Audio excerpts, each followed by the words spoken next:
Assalamualaikum warahmatullahi wabarakatuh. Halo teman-teman semua. Kembali lagi nih bersama saya Ihram Muhammad Rozan. Pada kesempatan kali ini saya ingin mempresentasikan mengenai dasar-dasar alternating current atau AC, yang dimana ini adalah bagian dari UTS di mata kuliah rangkaian listrik. Oke, oke. Pertama-tama saya izin perkenalkan diri terlebih dahulu. Nama saya Irham Muhammad Rozan dengan NIM 2021311027. Oke, nah jadi apa saja sih materi-materi yang akan dibahas pada presentasi kali ini? Jadi yang pertama adalah pengertian alternating current. Kemudian yang kedua adalah jenis-jenis sirkuit alternating current. Kemudian yang ketiga arus dan tegangan sinusoidal. Dan yang terakhir adalah contoh soal.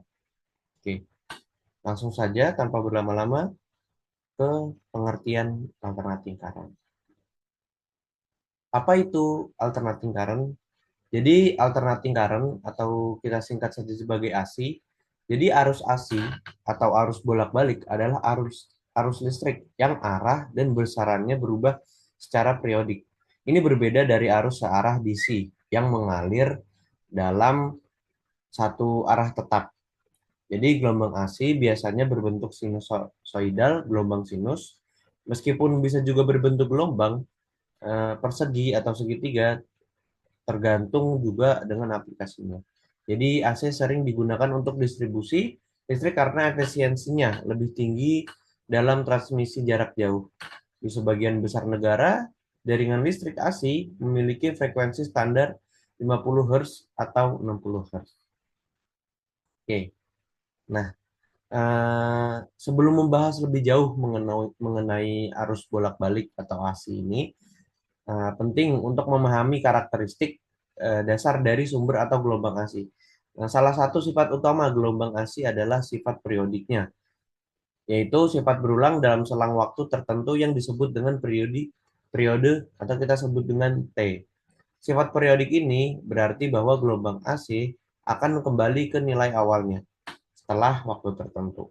Ya, jadi karakteristik ini dapat dinyatakan dengan persamaan F dalam kurung T, kemudian sama dengan F dikali T tambah NT, di mana N adalah bilangan bulat positif, 0, 1, 2, 3, dan seterusnya, dan T adalah periode gelombang tersebut.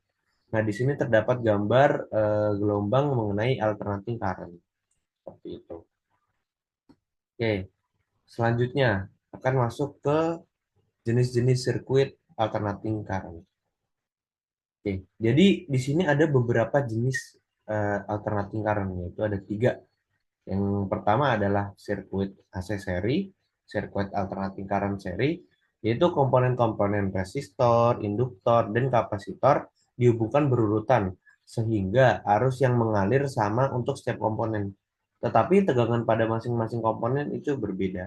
Itu untuk sirkuit AC seri.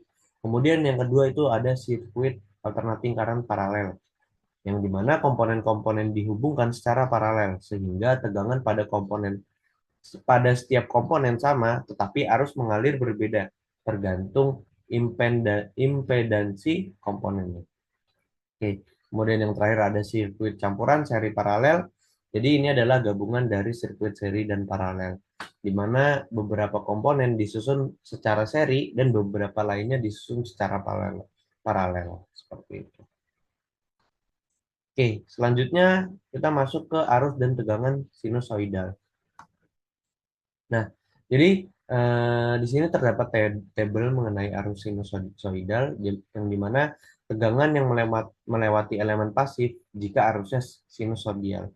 Jadi ini terdapat elemen yaitu R, L, dan C. Nah, jadi ketika kolomnya itu I, maka akan memiliki rumus seperti ini. Yang R itu seperti ini, kemudian yang S seperti ini, kemudian yang C seperti ini. Nah, kemudian ini juga ada I sama dengan IM sin T. Nah, itu juga memiliki rumus yang berbeda ya. Jadi bisa dilihat sesuai tabel Ini teman-teman. Kemudian lanjut, ada tegangan sinusoidal. Jadi arus pada elemen pasif jika tegangannya sinusoidal adalah seperti ini. Elemennya juga R, L, dan C. Disesuaikan dengan kebutuhan. Oke, yang terakhir, kemudian ada contoh soal.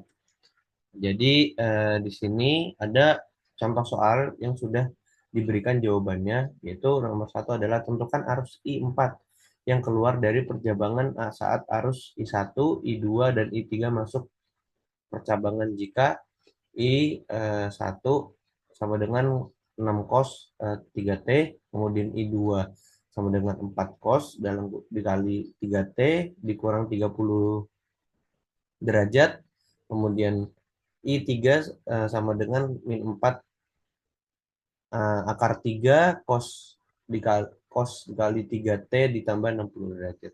Jadi jawabannya seperti ini. Jadi I4 itu cara untuk mencari tentukan apa? I4 itu adalah menjumlahkan I1 2 3-nya. Nah, kemudian kita jumlahkan kan ini I1 2 3 sama dengan 6 cos 3T ini diambil dari atas terus 4 cos dan seterusnya sampai I3.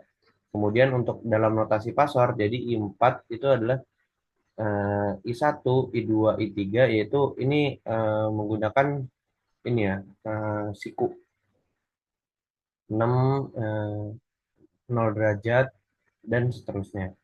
Nah, sehingga I4 sama dengan 10 cos dikali 3T dalam 3T dikurang 53,1 derajat. Oke, selanjutnya itu adalah soal yang lain, yaitu tentukan arus I4 yang keluar dari percabangan saat arus I1, 2, dan 3 masuk percabangan jika I1 itu 5 cos 3T ditambah 30 derajat, kemudian I2 5 sin 3T, kemudian I3 sama dengan 5 cos 3T ditambah 150 derajat. Nah, untuk jawabannya akan seperti ini. Eh, Sama seperti tadi, I4 itu sama dengan I1 tambah I2 tambah I3. Nah, kemudian untuk dalam notasi pasornya seperti ini. Nah, sehingga I4 adalah 0. Seperti itu, teman-teman. Oke, mungkin sampai di sini saja. eh, Sampai di sini saja pembahasan kali ini. Kurang lebihnya mohon maaf. Wassalamualaikum warahmatullahi wabarakatuh. Bye, teman-teman semua. Terima kasih.